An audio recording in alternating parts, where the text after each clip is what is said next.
جب بھی کوئی سائل کسی سے مانگتا ہے تو دو طریقے ہوتے ہیں. کچھ سائل ایسے ہوتے ہیں جو کوئی بات نہیں کرتے، سیدھا آ کے ہاتھ پھیلا دیتے ہیں. ایک تو سائل یہ ہے. اور سائل مانگنے والے جو بڑے اچھے طریقے سے مانگنے کا بھی فن جانتے ہیں تو ان کا طریقہ یہ نہیں ہوتا کہ کسی کے آگے جا کے بس ہاتھ پھیلا دیں. پہلے وہ اس کی تعریفیں کرتے ہیں، پھر جو ہے وہ اس کی رحم دلی کا ذکر کرتے ہیں، پھر اس کے مال و اسباب جو اس کو دیے گئے ہیں ان کے قصیدے پڑھتے ہیں، پھر اپنی وفاداری کا اظہار کرتے ہیں، پھر جھولی پھیلاتے ہیں. تو یہ دوسرا اور مہذب طریقہ ہے. ایک تو مانگنے والا اپنی ضرورت کو یوں ہی کسی کے سامنے رکھ دے، اور ایک یہ ہے کہ مانگنے والا اپنی ضرورت کو رکھنے سے قبل جس سے مانگ رہا ہے پہلے اس کی تعریف کرے. اب بندے اللہ سے ہدایت مانگنے کے لیے کھڑے ہوئے، پہلے تو وضو کیا، صاف ستھرے ہوئے، کانوں پہ ہاتھ لگائے، اس کے بعد ہاتھ باندھ کے ادب سے کھڑے ہو گئے، اور اب مانگنے لگے تو کیا بولے؟ الحمدللہ رب العالمین. وہ آتے ہیں نا مانگنے والے دروازے پہ تو کہتے ہیں دوبارہ وسدہ روے، فلاں ہو فلاں ہو، وہ تعریفیں کرنے لگ جاتے ہیں. تو یہ مرحلہ ہوتا ہے. ابھی اس نے سوال لب پہ نہیں لایا ہوتا تو گھر والا پہلے بچے کو کہتا ہے جا اتنے پیسے اس کو دے گیا. میاں وہ تو آپ کی تعریفیں کر رہا ہے، مانگ تھوڑا رہا ہے. وہ سمجھتا ہے جو تعریفیں کرنا شروع ہو گیا یہ مانگنے کے لیے تو کر رہا ہے. اللہ اکبر. تو جب بندہ الحمدللہ کہتا ہے رحمتیں اسی وقت برسنا شروع ہو جاتی ہیں. الرحمن الرحیم.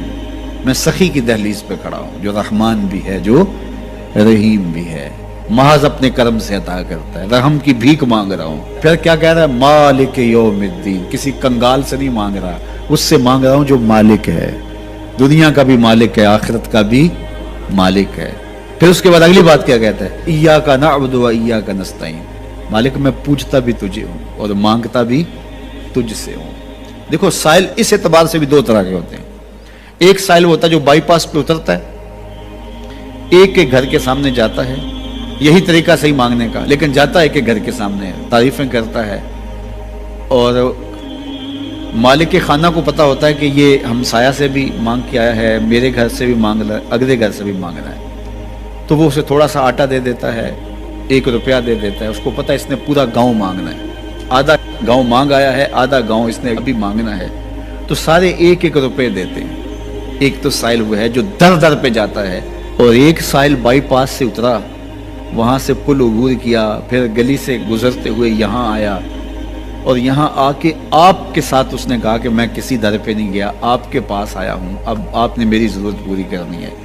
تو پھر 8 آنے 5 روپے تو نہیں دیے جائیں گے. پھر تو جو میری استطاعت ہوگی، جو آپ کی استطاعت ہوگی، اس استطاعت کے مطابق دیں گے کہ یہ سارا شہر چھوڑ کے آیا ہے، یہ کسی سے نہیں مانگتا، یہ مجھ سے ہی مانگتا ہے. تو پھر آپ اس کی ضرورت پوری کریں گے. اگر آپ کے بس میں ہوا تو مانگنے والا کیا کہہ رہا ہے؟ ایاک نعبد. یہ پیشانی کہیں اور نہیں جھکتی، وایاک نستعین. یہ جھولی کسی اور چوکھٹ پہ پھیلتی نہیں. وہ کریم، وہ مالک رب جو تمام جہانوں کا رب ہے، میں اس کی دہلیز پہ کھڑا ہوں اور آیا سیدھا اسی کی دہلیز پہ ہوں. نہ اس سے پہلے کسی در پہ گیا ہوں، نہ اس کے بعد کسی در پہ جانا ہے. تو پھر مالک بھی کرم نوازیاں اور رحمتیں اس کی جھولی میں ڈال دیتا ہے. اب اتنی لمبی تمہید باندھنے کے باوجود مانگا کیا؟ ذرا غور کیجئے. یہ وہ ہے جو ہم ہر روز ہر نماز کی ہر رکعت میں مانگتے ہیں، اور مانگنے کا طریقہ کتنا خوبصورت ہے. اور مانگنے والے یوں ہی مانگا کرتے ہیں. پہلے جس سے مانگنا اس کی تعریفیں کرتے ہیں. آپ نے مانگنے والوں کو دیکھا جو سلیقے سے مانگتے ہیں، تیرے بچے وسط رہیں، تیری جد آباد رہے، تیرا خاندان آباد رہے. وہ مانگتے ہیں اس طرح، پہلے تعریفیں کرتے ہیں، پھر کہتے ہیں تیری فیکٹریاں چلتی رہیں، تیرے جو ہے تیری جائیداد بڑھتی رہے. تو وہ اس کے خزانوں کا ذکر کرتے ہیں، اور پھر کہتے ہیں کہ یہ فقیر نمانا تیری چوکھٹ پہ آیا ہے، اس کی ضرورتیں تو پوری کر دے.